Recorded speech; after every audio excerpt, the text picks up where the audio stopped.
Hello, and welcome again to Our Texas, the podcast. We certainly appreciate you tuning in.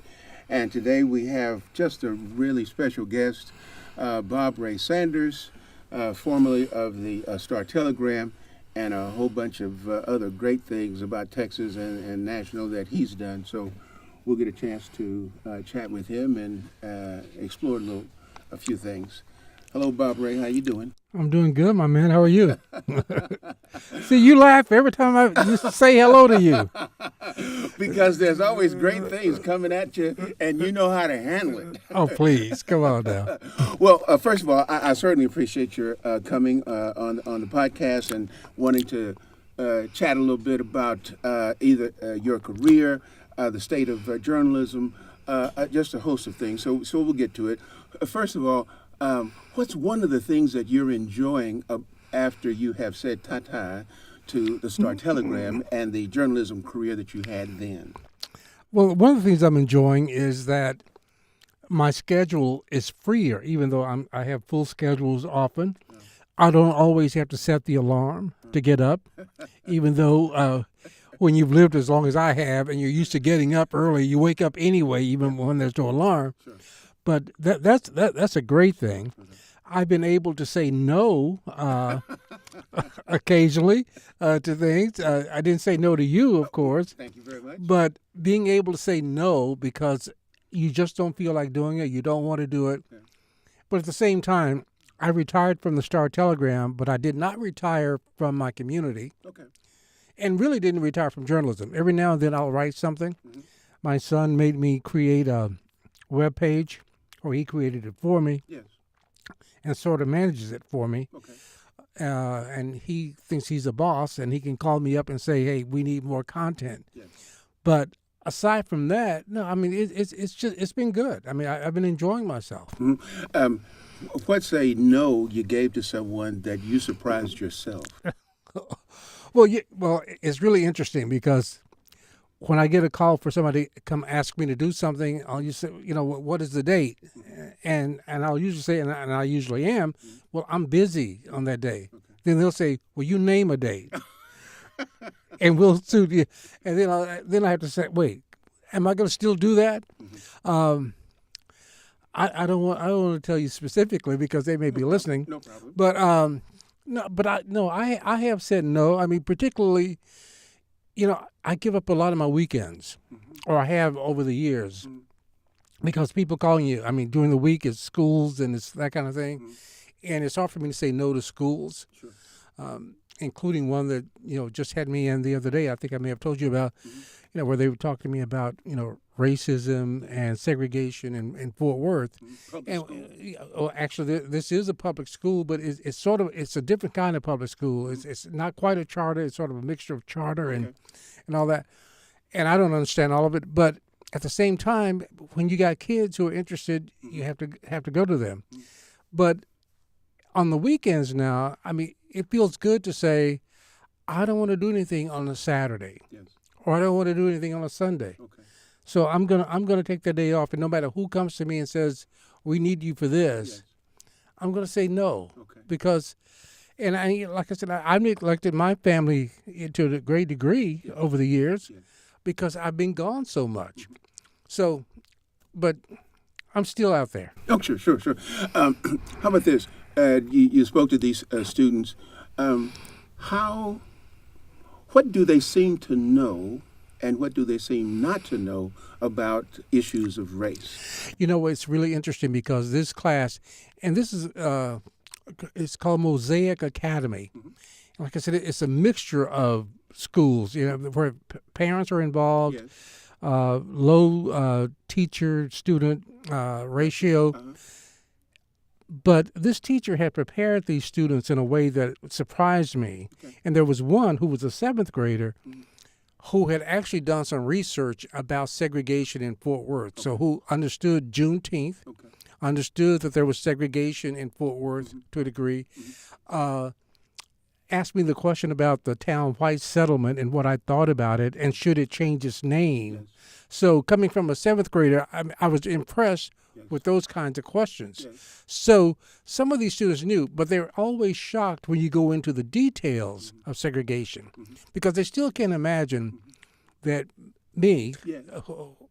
let alone anybody else, that I grew up in a town where blacks who could be born in a hospital had to go to the basement, and the mothers had to go to the basement to deliver their children. The back of the bus, water fountains that were colored in white. They couldn't imagine that I had experienced that. And then when I tell them about my family, who's been in this town for 150 years, landowners who paid taxes, and there was a period of time when I was growing up that I could only go to the Fort Worth Zoo in Forest Park one day out of the year. Yes. I could get in that swimming pool one day out of the year, and that day was June 19th, which, again, the 7th grader understood. I know what June 19th is. And then when I said, but keep in mind that on June 20th, they drained the pool after we had been in it, so that white kids could get in a pool of water that blacks had not contaminated in their minds. So they're shocked by that still, because they can't believe, even though they know I'm old, that happened in my lifetime. Okay.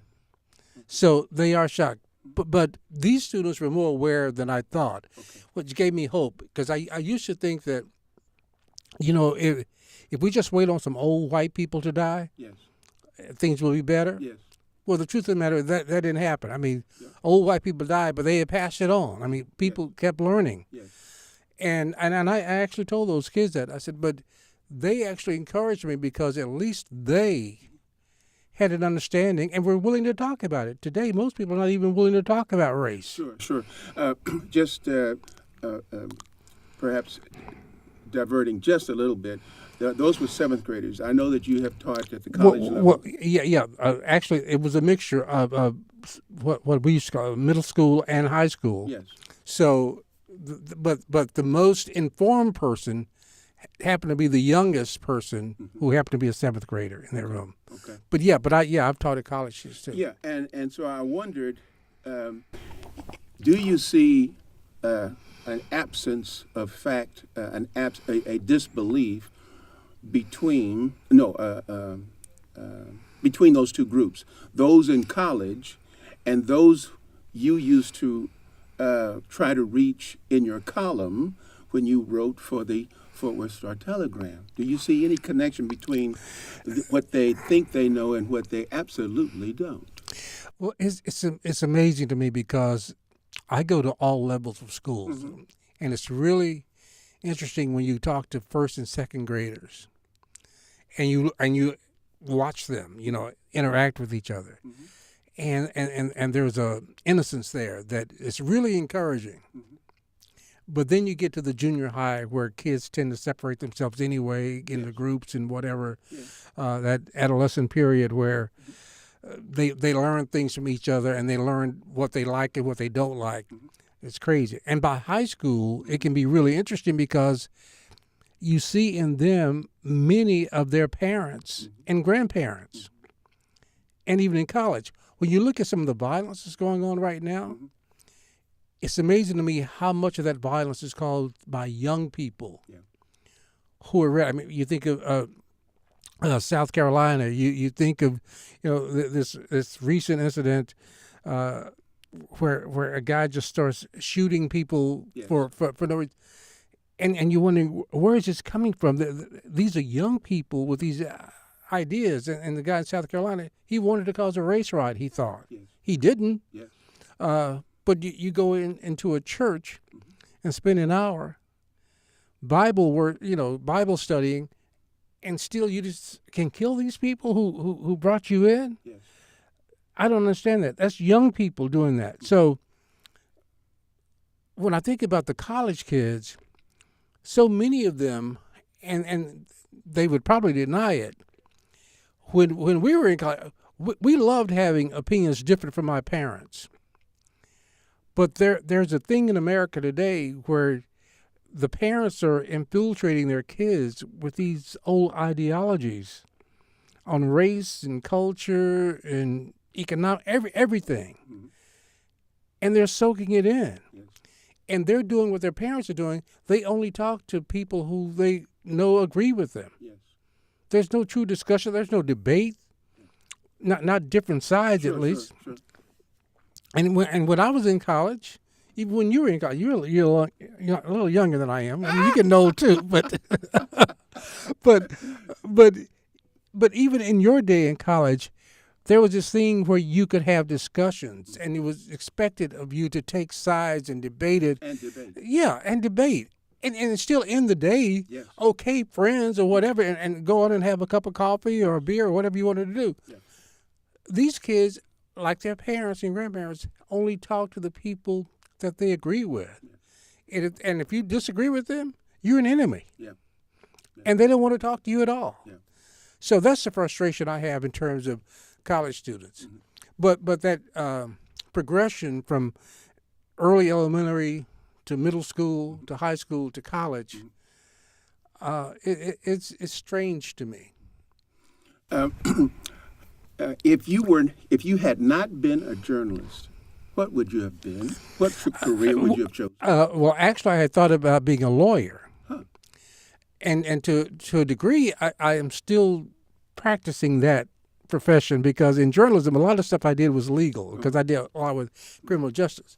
Of course, my father told me early on that I didn't lie well enough to be a lawyer. So, Well, I'm glad your father was fair. No, you don't lie well. I mean, you can't lie. I mean, you don't lie well enough to be a lawyer. No, that's true. I've told lawyers that, but I long had an interest in criminal justice in particular, Yes. and I thought being a lawyer might be the way to do that. Yes. But at the same time, I grew up in the era of the integration movement, the civil rights movement, where I saw journalism tell stories. And it was the stories that journalism told that really made a difference. And it changed me. I mean, I could see those kids in Birmingham Yes. with the water hoses and the dogs. Yes. I grew up in and later saw the kids in Soweto. And it's why I'm encouraged to some degree by the kids coming out of Florida and around the country now. When the kids rise up, I see change in the air. Okay. When the kids finally stand up and face all those things, and have you seen how the right particularly have attacked these kids, Yes. saying they're the tools of this and they don't know what they're talking about, Yes. and these kids are smarter than any of these people who are criticizing them, Yes. and they know what they want, and they're demanding change. Hey, right now I have faith.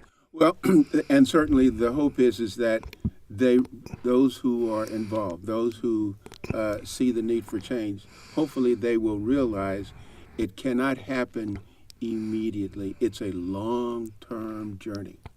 It's a marathon. Right. Well, and that's true of revolution in general. Yes. The revolutionaries throughout history who failed in my mind were those who thought that they would enjoy the fruits of the revolution. Yeah. First of all, that they would see it to its fruition, and then they would enjoy those fruits. And historically, whether it's in Central America, South America, and Africa, the revolutionaries just came in and we raised our fists and said, go ahead. And then they got in power and said, you know what, I sort of like this power thing. I sort of like this money. I think, let me have this. What's the benefit? And then they turn on the people who help, propel them to power. So, no, I understand that revolution and change in general does not come easy. That Lord knows there are things that I thought would have changed 40 years ago, and I thought, frankly, were changing 40 years ago. Yes. And I find myself dealing with those same issues right now that I dealt with, wrote about, fought against 30, 40, 50 years ago now. Sure. I want to go back to the time that you had graduated from North Texas. First of all, how did you come to pick North Texas? Well, that's pretty simple. I had dreams of, because I always thought I would have to leave the state. Number one. Got it. Okay. To get my education and plus start a career because schools were close to us. North Texas, as it turned out, was the first school in Texas to really integrate. Now, it wasn't much integration, but they had 2 or 3 students and Dr. Matthews, who was the president of the college, who always claimed he never knew how many Negro students they had an index card in his pocket with everybody's name on it. But still, I mean, it was there.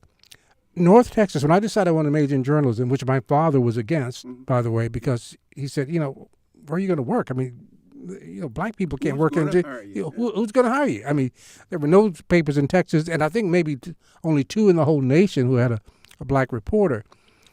But I had a couple of scholarships. One was to Prairie View in band, of all things, and I was not a great musician by any means, but it was not much of a scholarship. I mean, it was something. I don't know what it was. But North Texas, in my mind, had the best journalism school in the state, and it was close to home. It was 35 miles away from Fort Worth. My parents could not have afforded to send me out of state at that time. I couldn't have afforded out of state tuition by any means. And in those days, there were no grants, even though people would write me up now every time I write about, trying to help people out and that kind of stuff. Oh, you were one of those people who got all of these grants and things for college. We didn't have any grants. I mean, if they had some grants, I didn't know about it. I mean, I think they may have started a grant program the year I started. We didn't have grants and all that kind of stuff, and I didn't have any scholarships. Yeah. So my parents paid. But speaking of that, and of course you were in North Texas too. Yeah. And you probably spent a little more money than I did when I was there. But my son, of all things, who started out thinking he was going to go far away from home, suddenly he was getting closer and closer every time he started thinking about going to college and ended up in North Texas. Well, his first semester tuition, not room and board and all that, cost more than my entire 4 years of college, period. Yeah. I mean, including everything. Yeah. So, but I went because it was the one thing that my family could afford. I mean, they really couldn't afford it, but they made it happen. And then, of course, after my first year, I worked, in the summer some, and then I had those little jobs on campus. I paid 95 cents an hour, that kind of thing. Or worked for the newspaper, which paid, maybe $90 a month. Sure. All of that came in handy. Okay. But having gotten to North Texas, and I don't know if you would agree with me because you had some of the same professors I had, I was accepted in that journalism department. The rest of the school had its issues for sure, but in the journalism department, they accepted me. Mr. Shuford was the chair? Yes, Cecil Shuford, without a doubt. Tough person. Tough, but he didn't seem to be overbearing, and he seemed to handle folks in a fair way. I never got a distinction when he talked to me as opposed to, say, Steve Blow or some of the others. Right. And Steve Blow, another one of our good friends. But, I mean, he really was interested in journalism. And if he saw something in you that he thought you could contribute to this profession that he obviously loved, he helped you along. I mean, it was amazing. He, Reg Westmoreland, Smith Kiker, who taught photography. I mean, all of those people just were great to me. Yeah. Keith Shelton, for sure. Yeah, Keith Shelton taught me in sophomore reporting, and who was working as city editor, I think, of the Denton Record Chronicle when he was teaching me. And before that, he was at the Dallas Times-Herald. Yeah, without a doubt. Yeah. So. Yeah, but those people embraced me, and were tough on me. In fact, the toughest person on me, more than Mr. Shuford was a legend. So I mean, it was scary because you don't want to take history from him, but he's the only one who taught history of journalism. Right. So you had to take him. And again, I got through that one pretty good. But Red Gibson was at the time, but he may have been gone. He may have been in Austin by the time you got there. but he was head of the campus newspaper. And 2 or 3 times, I mean, he just destroyed the first few stories I turned in for the campus chat. It was called then. It's the North Texas Daily now. And he said, what did you do? I mean, 'cause we all had beats, and he come in with our little beat things, and they called it the slash session or something. Oh man, he just tore me up, and I really had my problems with him in the beginning, but he taught me. Yeah. He taught me, and I had a chance to tell him that. He taught me well. Good. Now, so you chose North Texas, and then soon after, it wasn't long before you were close to graduation. You were hired by the Star-Telegram. Yeah. Well, actually, I was hired by the Star-Telegram on the day of graduation. Okay. As it turned out, well, I had met with someone from the Dallas Times-Herald. Well, Jim Lehrer from the Dallas Times-Herald had asked about the possibility of my, interviewing for them. I mean, it wasn't a real offer. I said, yeah, and then somebody from the Corpus Christi College Times, because the faculty had sort of talked me up and agree, and this was the time when everybody was close to looking for one. At least one. Looking for one. A lot of them never got to the one. I mean, at least not in those first 3 or 4 years. But I just happened to be downtown on graduation day, going to buy cufflinks for graduation, and walked into the Star-Telegram. They were under construction, remodeling, and all that, right next door to one of the men's stores downtown, or right across the street, I guess it was. And when I said, I'm going to fill out an application, and I did. Now, wasn't really wanting to go to work immediately, because I was planning on taking the summer off.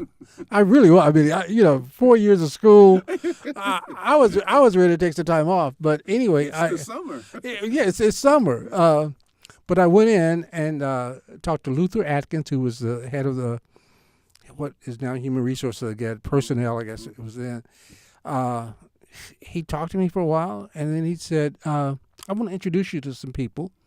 So he took me up to the newsroom to be introduced to the managing editor and the city editor. Those are important positions at a news gathering organization. Yeah, without a doubt. And of course, at that time, the Star-Telegram had 2 papers, a morning and an evening paper, and they competed with each other. It was 2 different staffs. And what I did not know is that while I was being interviewed by these editors, Mr. Atkins was on the phone talking to people in North Texas. And at one point, the managing editor came to the city editor and says, why did you give him the test? and Horace Craig was the city editor at the time. Chief, we call him Chief. Chief Craig walked me back to the typewriter, picked up a couple what he picked up was somebody who had just brought in an obit, information on an obit. Yeah. And the evening paper had just come out, and he tore something out of that. So he said, write this obit and then rewrite this thing from the evening paper. You probably had to write it on this thing called a typewriter.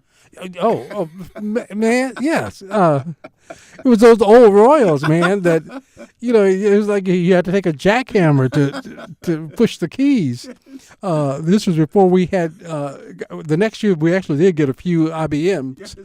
But anyway, when I got home that evening, just before graduation, my mother said, somebody from the Star-Telegram called and wanted to know if you can start on Friday.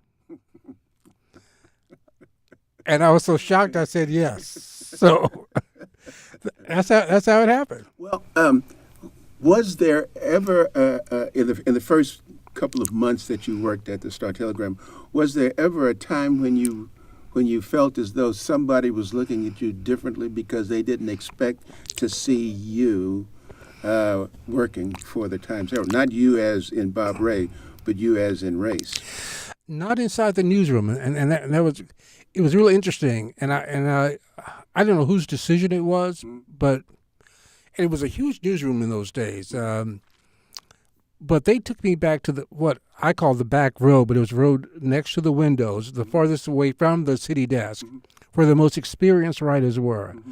Bill Hendricks, who had just come back from Vietnam, who had done what Bob Schieffer had done at the paper at the time, John McConnell, Roger Summers, Jim Bahuli. I mean, these were the most experienced, whose names appeared in the paper almost every day, Yes. and often on the front page.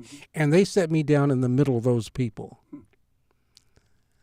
And they, too, embraced me.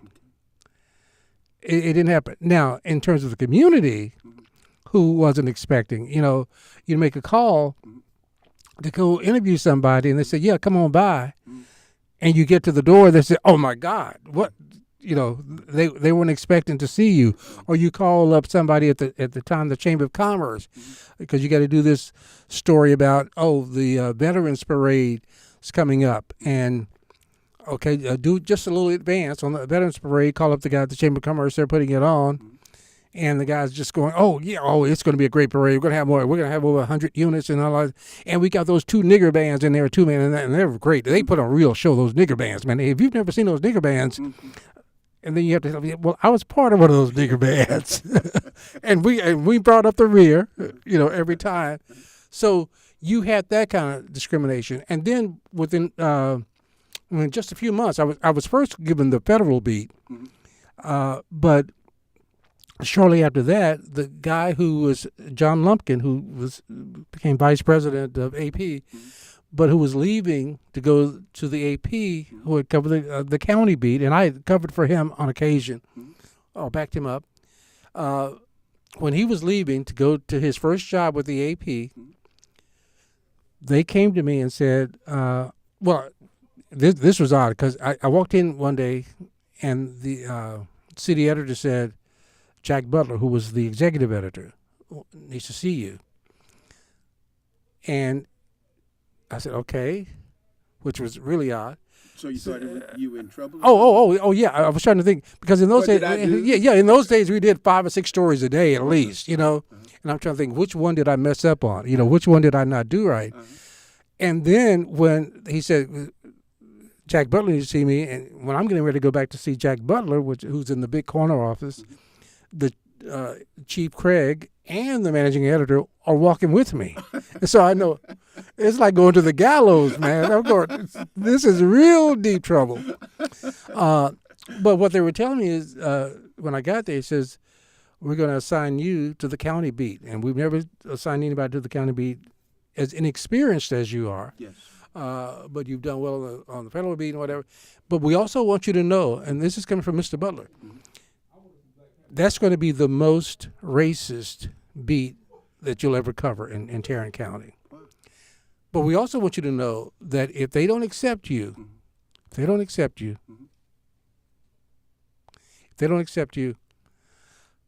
the Star Telegram.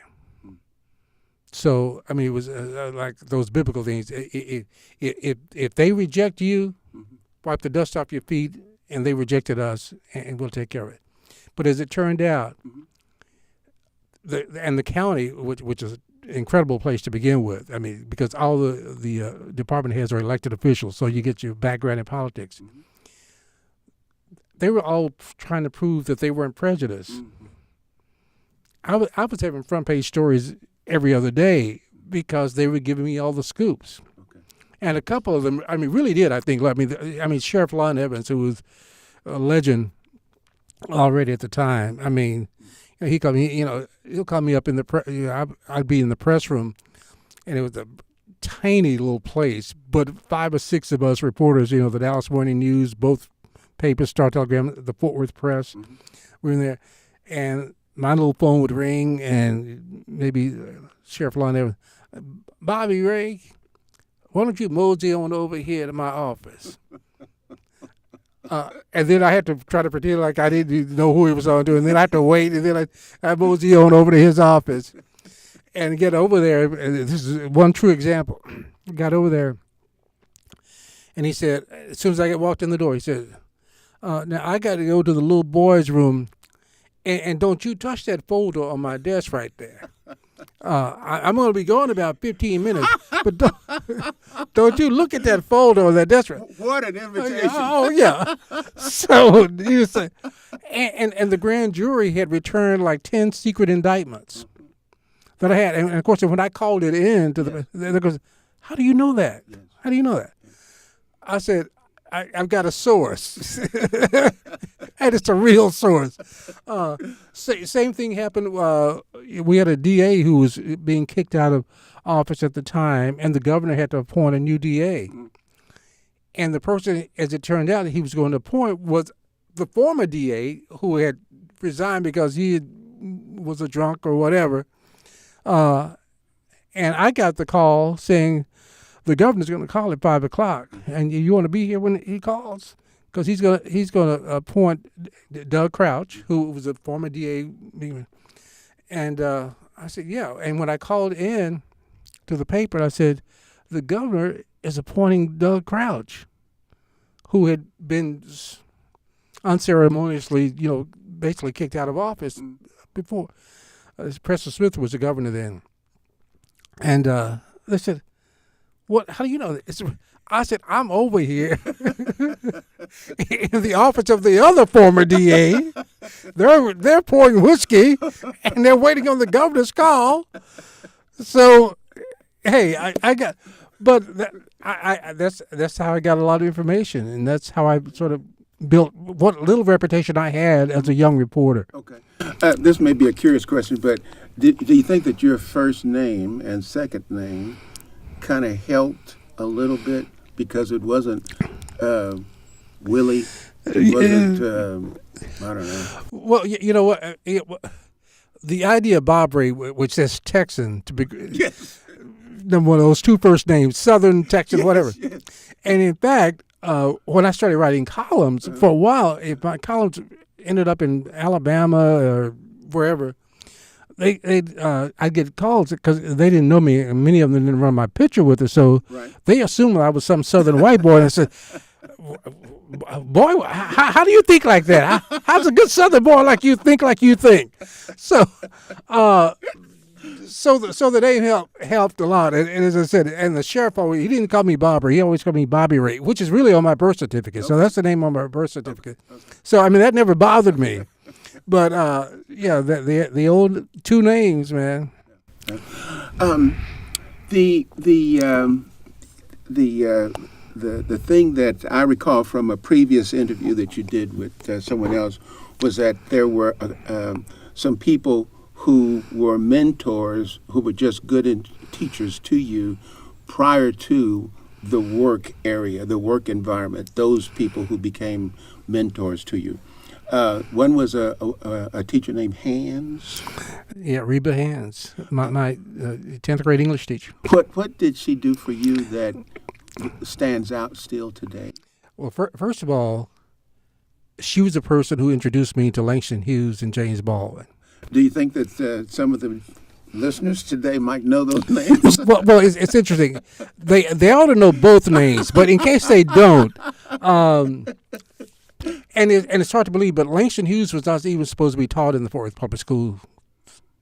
He was not included in any literature books. He was not on any reading list. Yeah. And I'm pretty sure James Baldwin wasn't either. But I knew Langston Hughes wasn't because some people considered him too black, or because he'd been to Russia a couple of times, they thought he was communist or whatever. Right. But Mrs. Hands, who, by the way, every Monday when we came in, the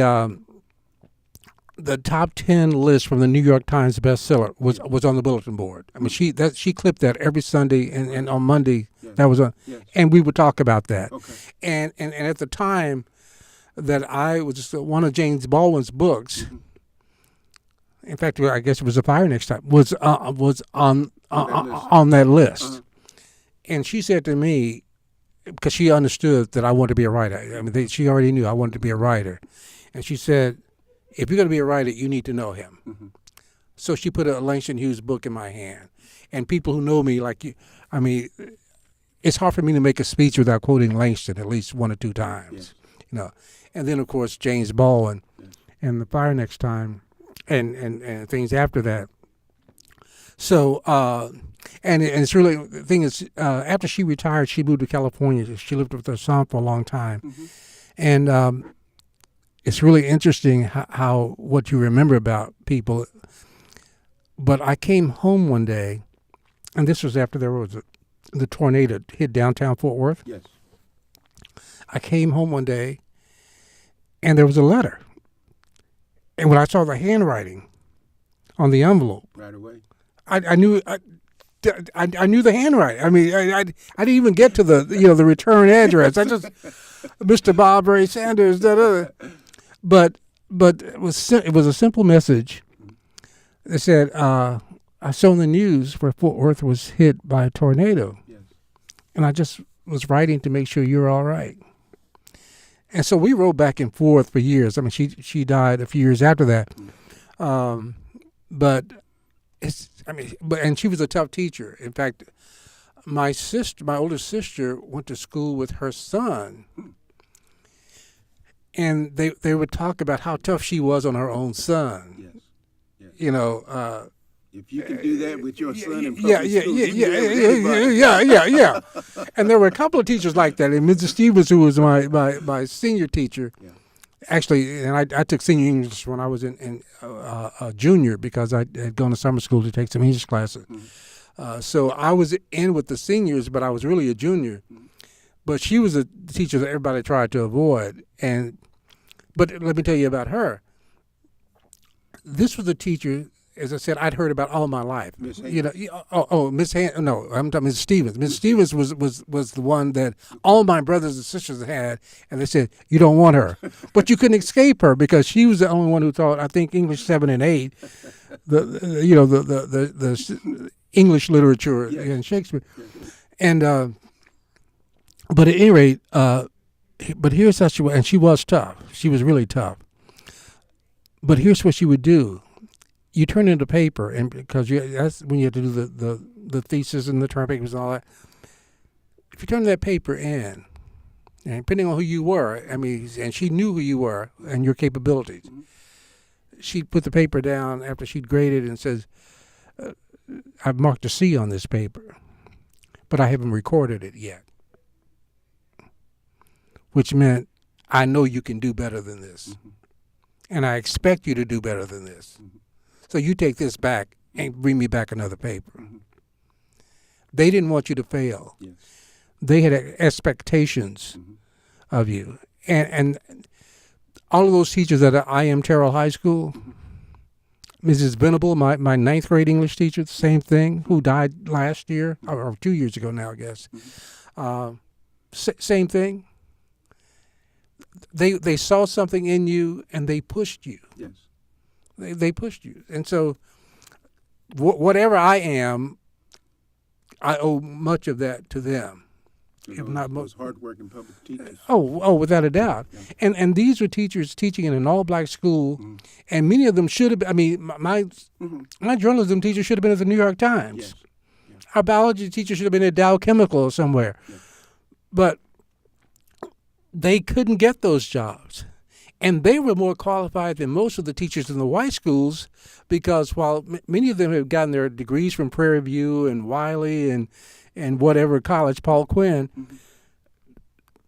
they couldn't get their graduate degrees here because of Texas schools wouldn't take them. Most of the black schools didn't have graduate programs. Right. So they went to UCLA, and they went to the University of Colorado, NYC, Columbia. Yeah. In fact, Mrs. Peace, who was our counselor and one of the great educators of all time, went to Columbia and then Howard. But they came back and taught us. They were dedicated. And they were not allowed into the professions that they could have easily excelled in. But they were closed. There's a time that you've received quite a few awards for journalism excellence, certainly Katie's, Emmys, NABJ, National Association of Black Journalists Awards, and some others. As I think about those who have anchored the evening news before they became the anchor, I don't believe that they had any of those routinely. They may have had, Scott Pelley may have had, Bob Shiva may have had, Connie Chung, Barbara Jordan, Barbara Walters. But most of them did not. Peter Jennings, I don't think that they had a great deal of awards. So what's my point? My point is that has it ever occurred to you that journalists, black journalists, still don't get their due, in part, still because of race? Oh, without a doubt. Because again, I mean, In mainstream media, everything is seen through the prism of race in this country to this day. For a long time, and it's not just in journalism, but even in entertainment, whatever. I mean, whether it's Emmys, the Oscars, or whatever, they did not get there just recently. I mean, we're still talking about the Oscars and the Emmys, whether or not you can nominate a person, let alone let them have a chance to win. Yes. But in terms of journalism, without a doubt, I mean, the awards industry, if you will, was closed to blacks. Now, sometimes they didn't know that you were black. But when I started winning awards, and I never entered for myself an awards competition. Somebody else always did it for me. I mean, somebody at our station. Without letting you know? I mean, no. Usually I knew that they had done it. Okay. But I didn't do it, and I wasn't into it. Okay. And then the honors that come that are not, based on skill and the work. And it's sent to a panel of judges, right, supposedly, who they look and see whether it's the Pulitzer or the whatever else. Yeah.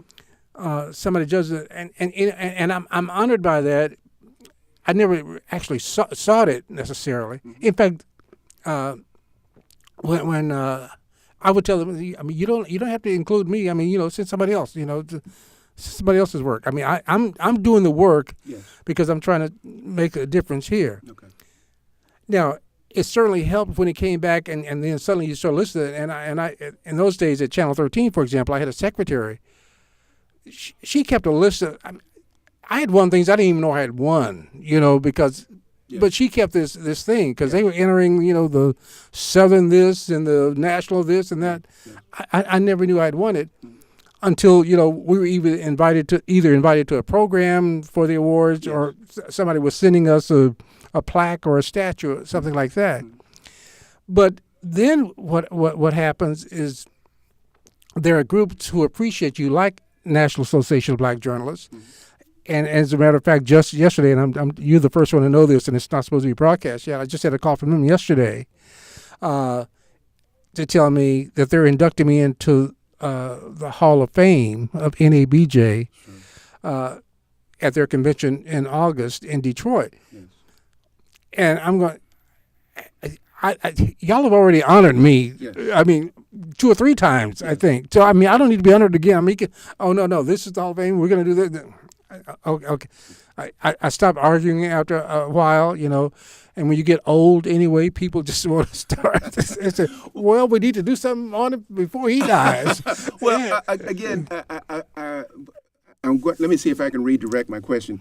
It appears that though you've had a long history of being the kind of journalist who sought to tell the truth to the community, to be informative, to get the facts, to provide news analysis, to do all of that, regardless of whether you were recognized by those award committees, that it wasn't about the awards. It was simply wanting to do the best job. When I went into journalism, as I was mentioning before, I had seen what journalism could do in terms of the civil rights movement. Yes. I thought I could make a difference. And that's what I went into it for.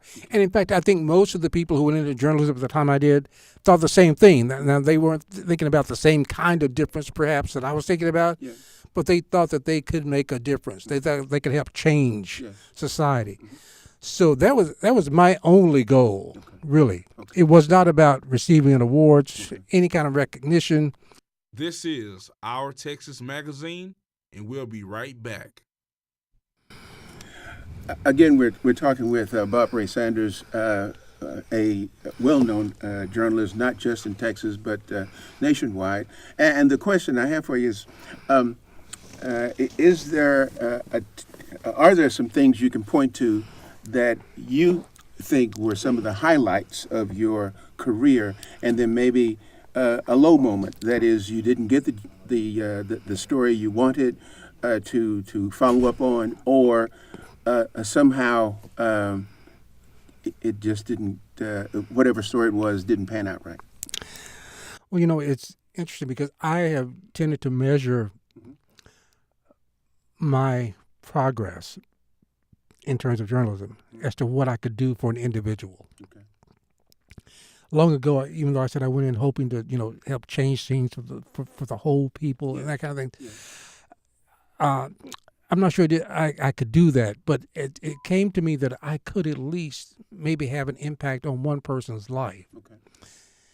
And because criminal justice, I've been against the death penalty all my life, period, and fought against it, debated it, certainly all my adult life, wrote about it. The couple of people that I've been able to get out of jail and prove innocent, I mark that up as a success. Okay. The couple of executions that we've actually stopped, and I didn't do it alone, but I was the voice to a great degree. To stop those executions, I am most satisfied about. There was a teacher I think he was at Dunbar High School at the time, who needed a liver transplant, who was about to lose his house, who didn't have the insurance and all that. To be able to write a story, to tell his story, to not only raise the money to pay for his mortgage on the house, but to pay for that transplant, and for him to get that transplant and then go on to not only to continue teaching but become a vice principal at another school in Fort Worth. I mean, it was those kinds of things. And as I tell young people today, and it's not about the famous people you meet, because you meet a lot of famous people in this work.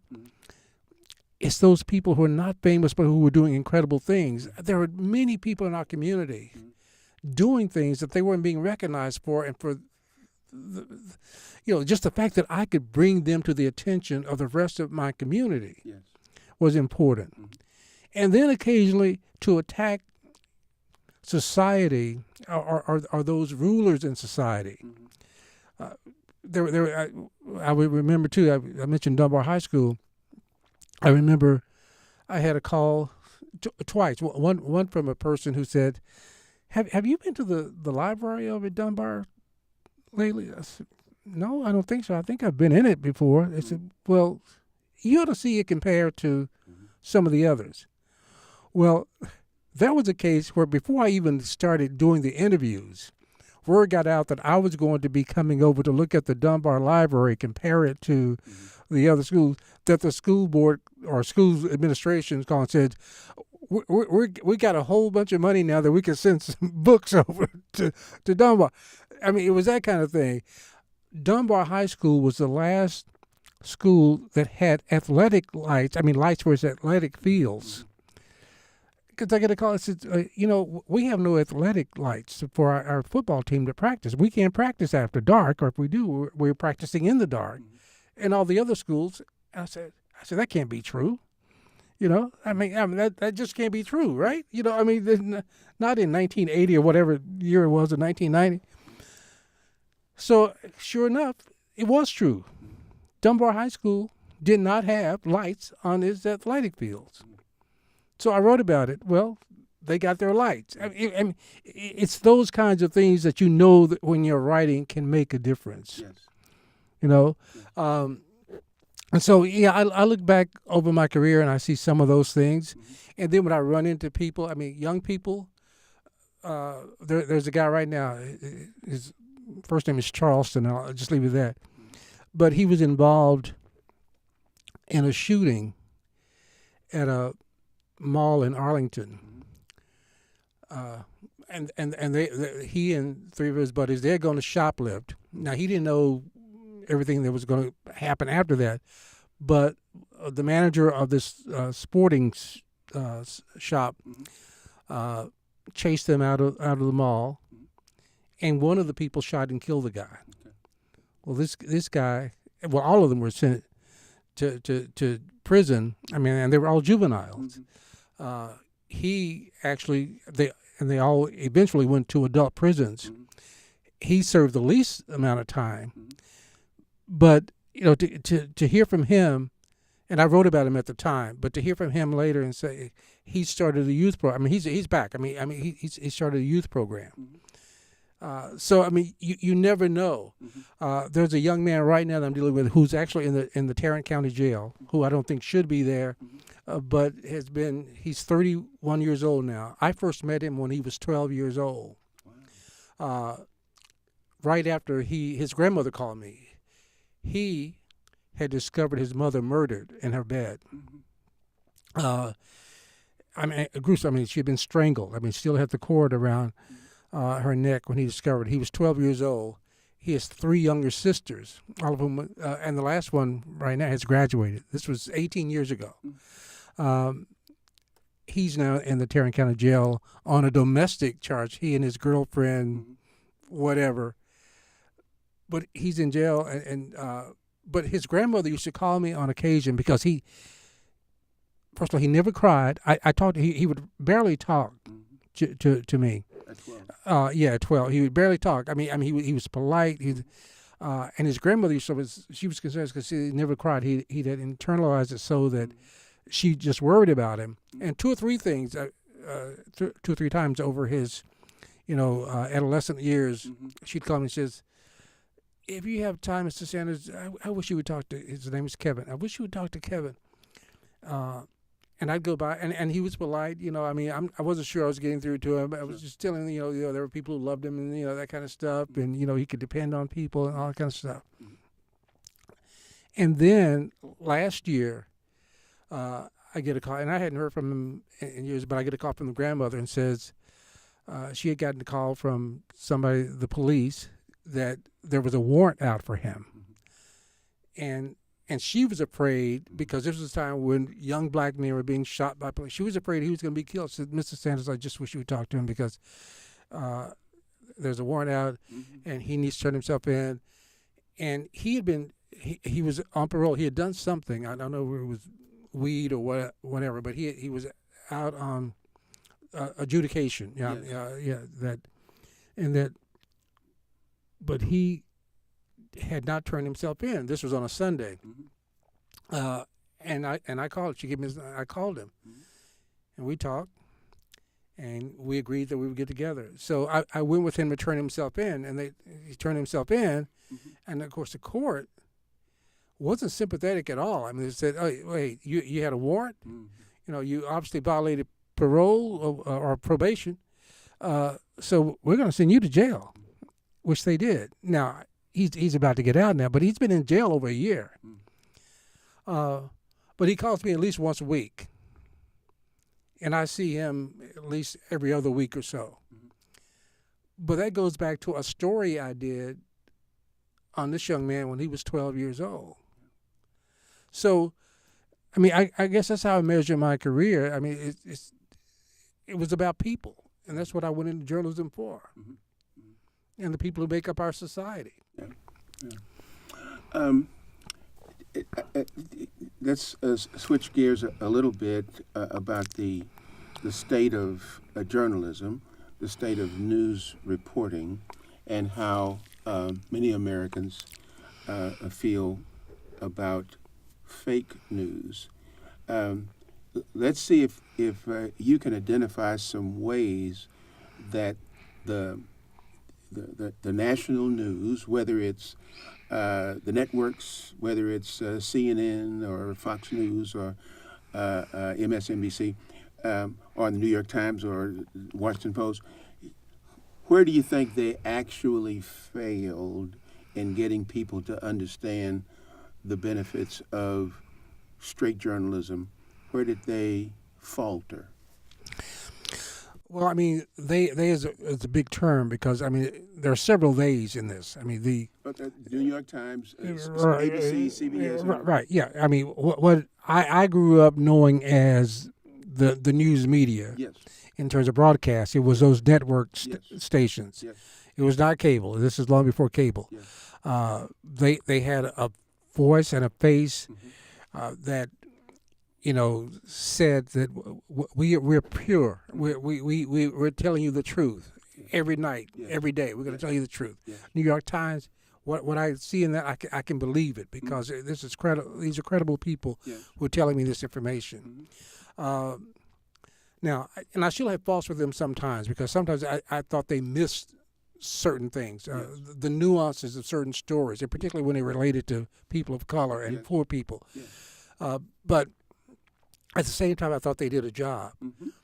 What has happened over the last 30 years in particular, and certainly in the last 10 to 12 years, Mm-hmm. you've had this dichotomy. You've had people taking sides. It's almost like after the Civil War when you had people getting into camps. Or we're going to be Democrats or we're going to be Republican media, and this is what we're going to do. We're going to be anti-black or we're going to be pro-black or we're going to be anti-slavery, whatever. Mm-hmm. We developed with this cable news organizations coming in, and with talk radio, which is, they don't even pretend to call themselves news, but they are media, and in many cases speaking to more people than the quote mainstream media are talking to, and they're feeding those folks that I said before. These people don't talk to each other, don't talk to people who are not in agreement with them already. Yes. So they're talking, they're giving the same language to the same people. And to some of the folk who are listening, those folk are the gospel. And they've turned much of America, at least 30% of it, and maybe as much as 40 or 45% of America, against the media that is actually delivering the truth. And then you have a president like the one we have now who labels everything coming from the, quote, mainstream media as fake, and that they're out to destroy the country and out to destroy him and out to destroy everything about America that is good, out to destroy all you good, hardworking white people, because that's the message. It wasn't make America great again. It was make America white again. So you have the media caught in this. At the same time, I fault the mainstream media because they fell into this trap a couple of times where they were so busy trying to prove that they were not what the other folk were saying they were, that they didn't do their jobs. They actually got soft as opposed to really covering the news the way they could. Now, I think they're getting back to that now. The New York Times and Washington Post are doing better than they've done in a while. Because they got back to real journalism again. They got back to investigative reporting again, and stop worrying about what people are going to say about how they report. Because their job is to report the truth. A couple of things. One is, do you agree with Dean Baguette, who's the executive director, I think, or the executive editor of the New York Times, when he identifies how the New York Times is going to use the word lie when addressing comments that people in public figures, public officials make.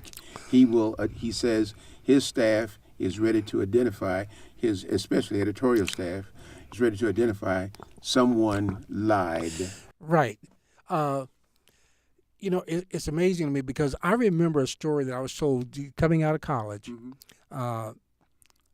And it was a guy who worked at Channel 13. I was already at college, but the guy who worked at Channel 13 who said Jim Lehrer had told him something back because we had this new innovative program called Newsroom. It was on Channel 13, and we were doing a news analysis and opinion and all that. You caused a stir because of the leather jacket and no tie that you wore.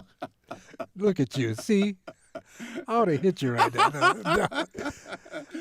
But supposedly Jim Lehrer told their staff, and I wasn't there at that point, but told their staff, we're going to cover the news, and we're going to be balanced, and we're going to do this. He says, but if you put on a politician saying one thing, and you put on another politician saying something else, you haven't done your job until you tell me which one is lying. So, yeah, and for a long time, we particularly did not call out conservatives as liars. Yes. We wouldn't say the word. Yes. We would say it. Now if you're a good reader and you got some intelligence, you could figure out Yes. if they're lying or not. But the use of the term lie. Yeah, I mean, just tell the truth. Yes. It's a lie. Yeah. So, yes, I definitely agree with that. Yeah. Yeah. And I think the Washington Post right now is keeping up with the number of lies that the president tells a lie every time he opens his mouth almost. Yes. Yes. He tells a lie. I mean, and you know it's a lie. Yes. Yes. And his comeback is, well, it's what's the phrase that they're using? Alternative. Facts. Yeah, That's alternative facts. Okay. Let me go back to one more thing. Television news, I think, is making a mistake in their talk shows. Here's how they are making the mistake. They will take someone like Chuck Todd, who had been a reporter for a long time, and now make him the host of a talk show. Right. And now people are looking at him perhaps the same way as they did previously as the reporter, but now he's giving, quote, news analysis and opinion. And that the mistake here is that the networks are not labeling this program as news analysis and opinion and to try to get people to see Chuck Todd differently than a reporter. They need to do something different with labeling. Yeah, What do you think? You're absolutely right, man. And the other part to that is, even if they're asking the question, even if technically they're not giving an opinion, but the way they ask the question, if they challenge you, if you're the conservative, I mean, I'm challenging you more than I'm challenging the guy that I consider a liberal, that comes across as an opinion. Yes. So yes, they have to accept that criticism because, I mean, it's true. That's how people are going to see them. The other thing is, and it's amazing, you'll hear somebody come up with a phrase, and I wish I could think of one that I heard just in the last 2 or 3 days, and suddenly everybody on that side of the fence is repeating that same phrase. Yes. You wake up in the morning and Like it's an going. echo chamber. Oh yes. I mean it's the same thing. And there are several examples that have happened over this past week. But every time they do that, it sounds like they're in collusion. That they've decided that they're all going after the president, or they're all going after this cabinet member, or they're all going after this attorney representing the president. Yes. Because they're saying the same thing. It's like they've been given the script. Yes. Yes. And they're following the script. Yes. And one of the things we try to do is that back in those days of newsroom of Channel 30, we didn't want to sound like the other folk. Yes. We wanted to sound like ourselves. We wanted to be different. Again, tell the truth. But as you said, this alternative facts, well, an alternative fact that's not the truth is a lie. Yes. So call it a lie. What kind of alternative do you want? Yeah. I mean, it's amazing, but that's where we are. What do you think is going to get the public to trust again, especially when there is the big social media that helps drive traffic toward traditional news, but also traditional news is using social media in a similar way. So what do you think it's going to take for the public to understand what they should understand about news gathering? Well, 2 or 3 things. Because of social media, we're all in a mode where we want to be first. I mean, we've always been that way. But there was a time we were first, but we were cautioned. We meaning journalists and reporters. Yeah, journalism and reports. I mean, you still had to have at least a reliable source, or and when I was growing up, coming up, 2 sources. Yes. You had to have that. No Woodward Bernstein. You had to have that. Well, now social media makes it such that we have people reporting rumor before they report the fact. And and in fact, just this past 2 days, where we had the officer shot in Dallas. The first report that I saw on NBC5, one officer has been killed. Well, I found out 3 hours later, no, he's not dead. But they got that from somebody. But why would you report that before you verified it? Yes. And whose job is it to verify? Yes. The other problem is that now, because we're almost on 24 hours Yes. a day, you don't have people reporting. You have people standing outside of a building waiting to go on, waiting for their time on the camera. They haven't reported. Saying, you look at Washington, D.C., somebody's outside the Capitol, somebody's outside the White House, somebody's outside of the Supreme Court, but they're not really reporting. They're waiting to be told something. In the meantime, it's conjecture. Well, we think this may happen, or we think that has happened, but we don't know. Or we've heard from some people, but half of that's false. Okay. And you have, quote, mainstream journalists buying into that. Yes. Because they're on camera, they've got to talk. They're live. Yes. You can't have the dead air. Yes. So that's part of it. But social media is driving a lot of that. Okay. And as we know now, during the last election, Russians were providing the content for a lot of that social media that we were getting and making decisions about how we were going to vote. Yes. It's crazy. Now, how do we get it back? I don't know if we get it back in the bottle. I just don't know. Hopefully, we'll have a more educated consumer of the news. But I don't see it. I mean, and again, and I'm prejudiced, I admit that. But I look at 45% of the people in this country who will believe anything if told to them by the right person. Okay. How about this thought? That probably the best source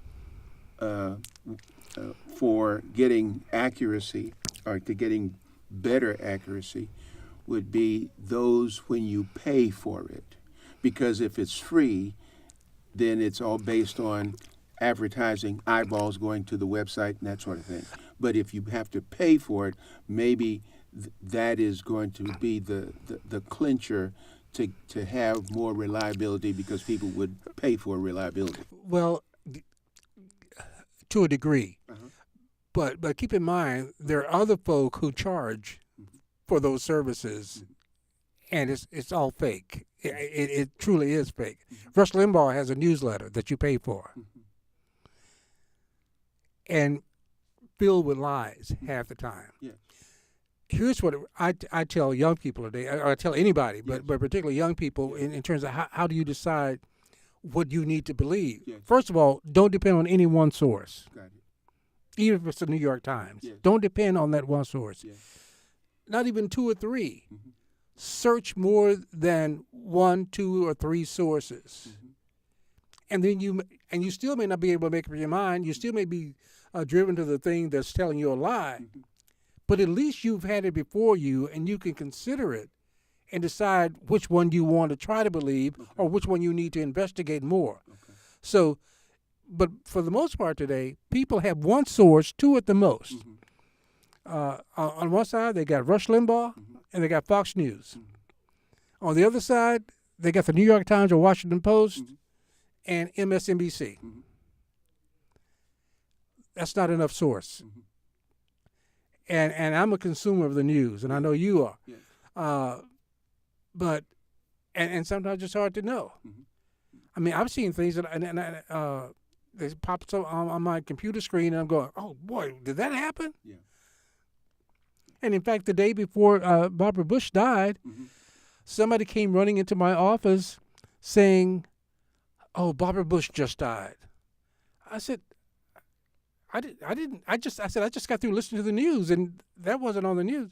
Oh no, my husband just sent me this story on the internet. Well, Barbara, she did die the next day. She was close to death, which we all sensed. Yes. But you see, somebody put it out there, and it was quickly.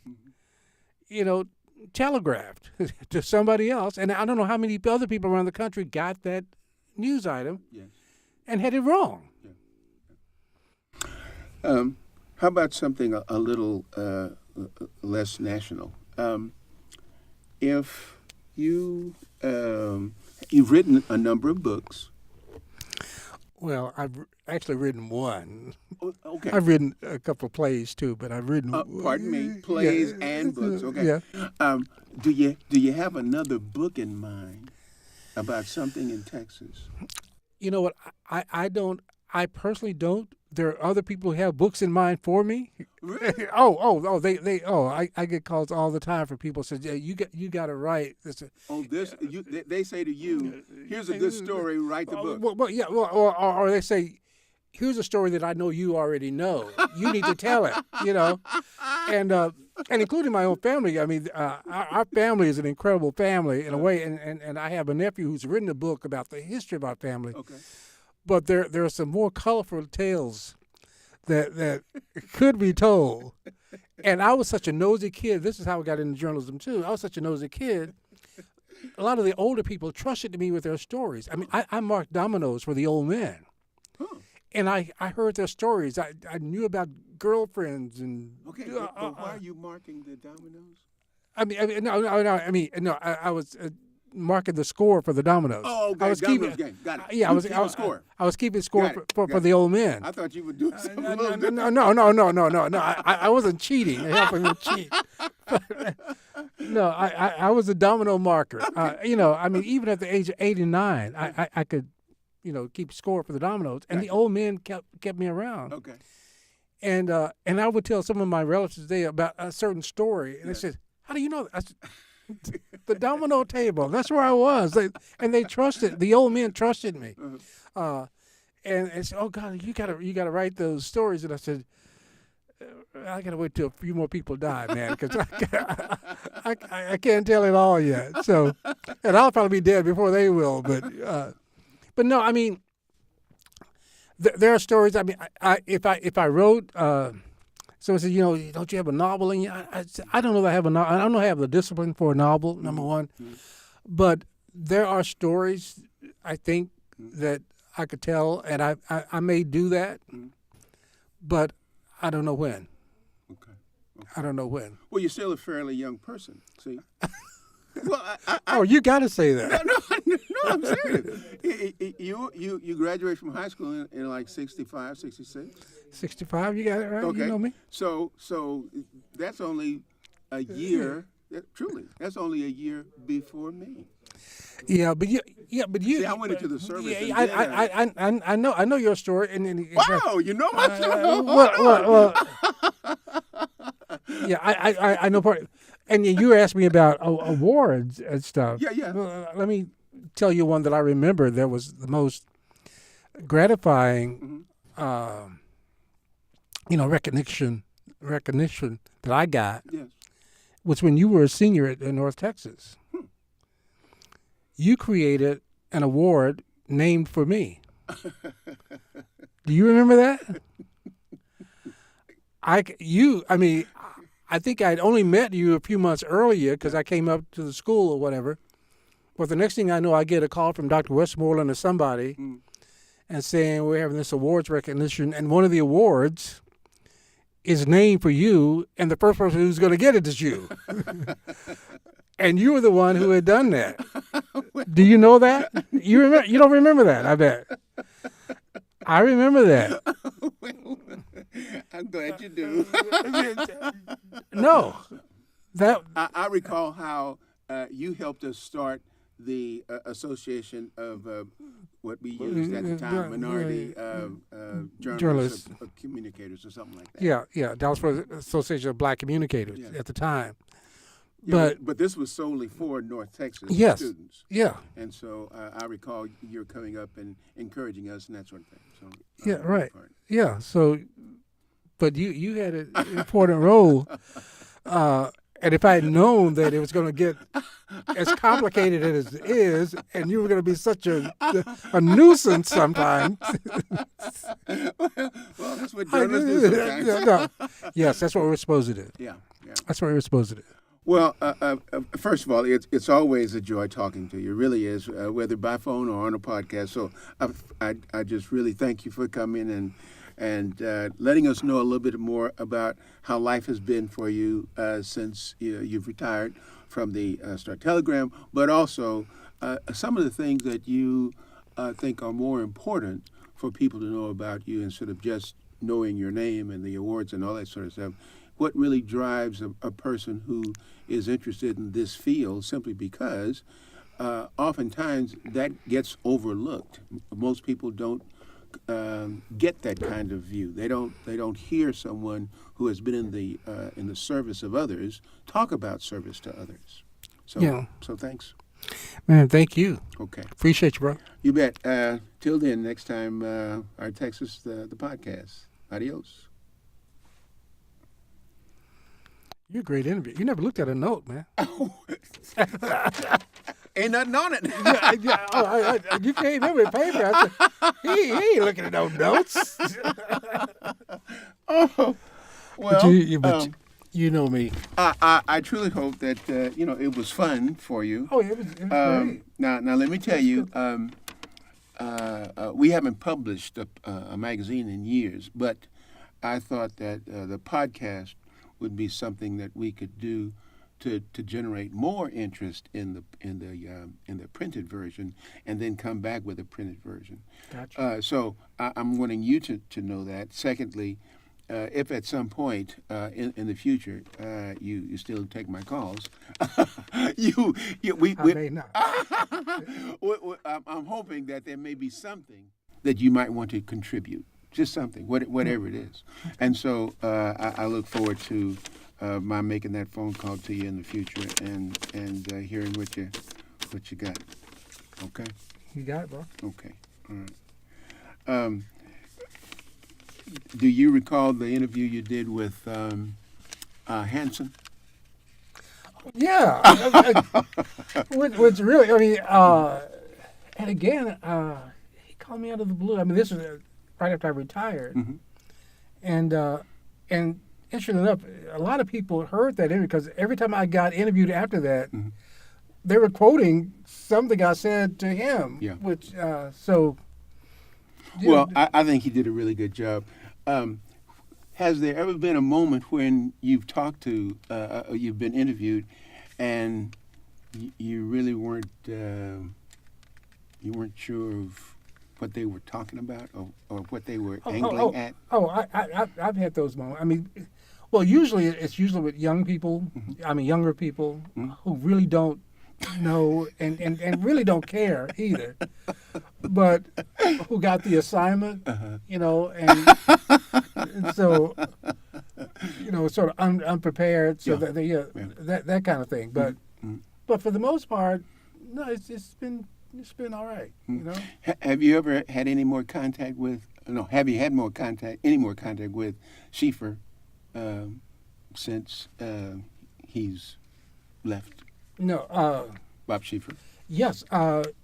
He comes to town about 3 times a year, at least, to be at TCU, and I've been at least.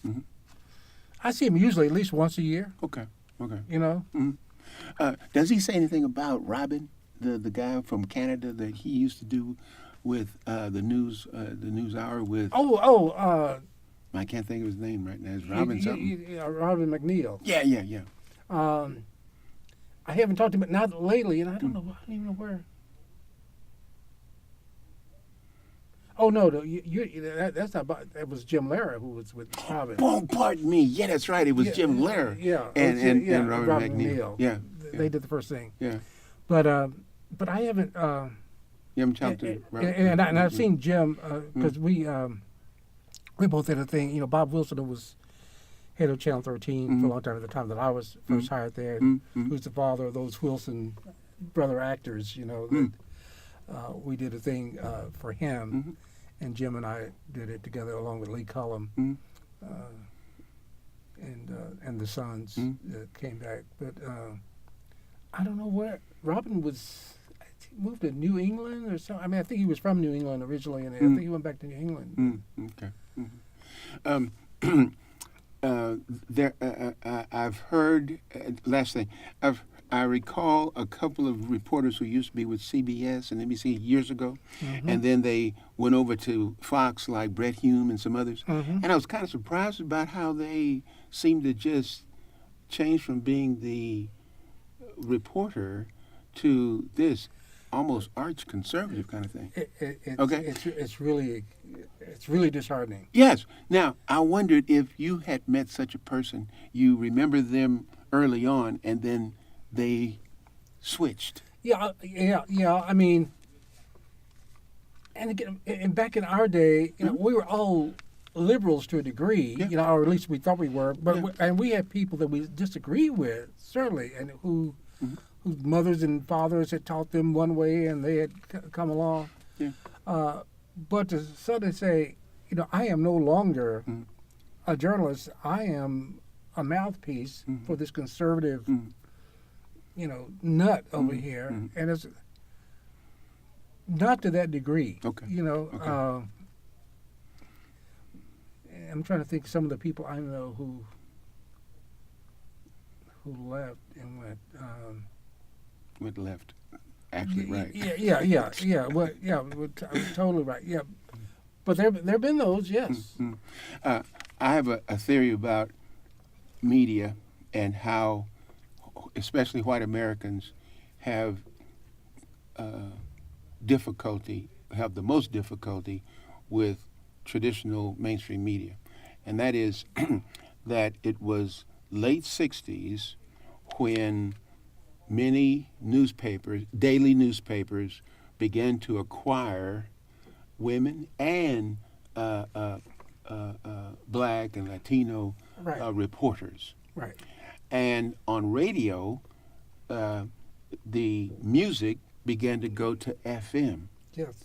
And so FM was saying, what we gonna do? And then it was talk radio. Yeah. And so from the late 60s till now, talk radio developed and created its own audience. Right. And one of the reasons why liberal folks don't last long on talk radio is that many people think, well, there's NPR. Well, there's BBC. Well, there's, that sort of thing, Yeah. see? So those talk radio hosts have created large audiences, and most of the time they are reaching rural America. Rural America. Yeah, but keep in mind what happened at the same time.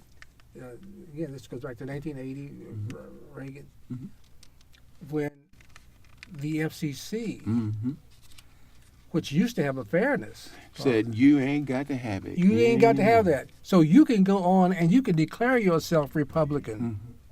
You can say we Republicans, and then everything in between, because even when the show is not on the air, when Rush Limbaugh and Mike Levin or whoever is not on the air, they're running their promos, and it's all anti. It was for 8 years anti-Obama, anti-Obama, anti-Obama, pro whatever else. And right now it's pro-Trump, pro-Trump, pro-Trump.